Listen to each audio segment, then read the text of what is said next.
একজন সাহাবী এসে নবী সাল্লাল্লাহু আলাইহি ওয়াসাল্লামকে বলেছিলেন যে আমাদের বাসার পাশে একজন মহিলা আছে, প্রচুর ইবাদত করে, কোনো নামাজ মিস নাই, কোনো নফল রোজা মিস নাই, খুবই পরেজগার, খুবই মুত্তাকি, খুবই খুবই উঁচু লেভেলের মুত্তাকি একজন মহিলা বলে মনে হয় আমাদের কাছে। কিন্তু তিনি তার প্রতিবেশীর সাথে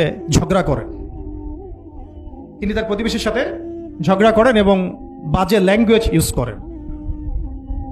নবী সাল্লাল্লাহু আলাইহি ওয়াসাল্লাম বলেছেন যে তিনি জাহান্নামী। নাউযুবিল্লাহ। আরেকজন মহিলা সম্পর্কে বক্তব্য এসেছিল, আরেকজন সাহাবী বলেছেন যে আমাদের বাসার পাশে একজন মহিলা আছে, তেমন কোনো নামাজ, খুব বেশি ইবাদত করেন না, কিন্তু তার আখলাক চরিত্র খুব নরম কোমল। নবী সাল্লাল্লাহু আলাইহি ওয়াসাল্লাম বলেছেন তিনি জান্নাতি। তাহলে আমরা এই হাদিসটা থেকে বুঝতে পারছি যে আমলের মূলনীতিটা আসলে কি। আমল মানে এই না যে একেবারে সবসময় আমাকে নামাজ রোজা হজ জায়গাতেই ফোকাস করতে হবে, আমার আদাব ও মুআশারাতটাও অনেক বড় ব্যাপার, চলাফেরা ওঠা বসা, আমাদের ডিলিংসগুলো। তো এখানে আমি একটু বলবো আপনাদেরকে, কারণ এই যুগটা তো অনলাইনের যুগ, মিডিয়া দ্বারা প্রভাবিত হওয়ার যুগ, বিভিন্ন সিরিয়ালস আমাদের মাথায় এখনো বসে আছে, দেখেছি জীবনে আমরা অনেক সময় কেউ না কেউ। তো এইগুলো আমার মাথায় কিন্তু ইম্প্যাক্ট ফেলে, এগুলো আমাদের মাথায় ইম্প্যাক্ট ফেলেছে, সমাজ ব্যবস্থা আমাদের মাথায় ইম্প্যাক্ট ফেলেছে, যে পরিবেশে আমরা পড়াশোনা করেছি ওই পরিবেশটা আমার উপর ইম্প্যাক্ট ফেলেছে। সব মিলে আমাদের মাথাটা এখন পুরো দূষিত, আমাদের মাথাটা কিন্তু পুরাই দূষিত, কলপটা আরো দূষিত।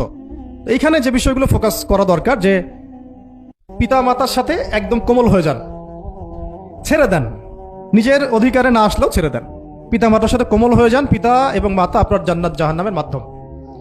যদি স্বামী থেকে থাকে, স্বামীর প্রতি নরম হয়ে যান, তাকে ছাড় দেওয়া শিখেন।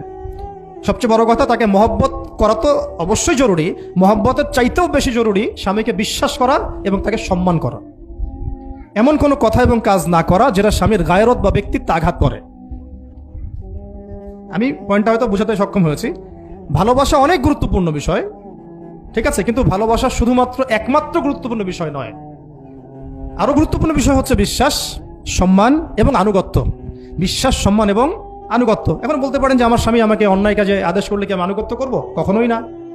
যখন স্বামী আপনাকে কোরআন সুন্নাহর দিকে আপনাকে ধাবিত করবেন, তখন আপনি তার আনুগত্য করতে বাধ্য, এবং এটা আপনার জান্নাতে যাওয়ার মাধ্যম বটে।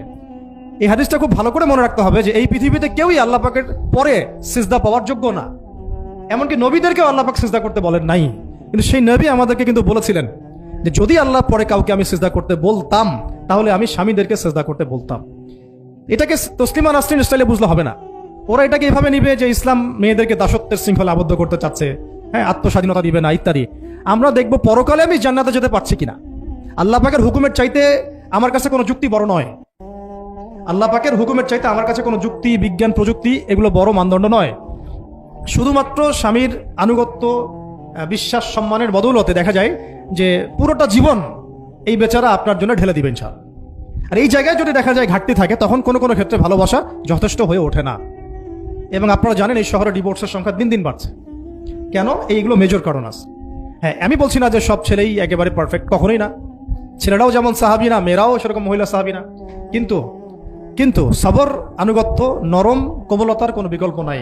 উভয় পক্ষের জন্যই নসিহতগুলো আর কি, স্বামীর জন্য এবং স্ত্রীর জন্য।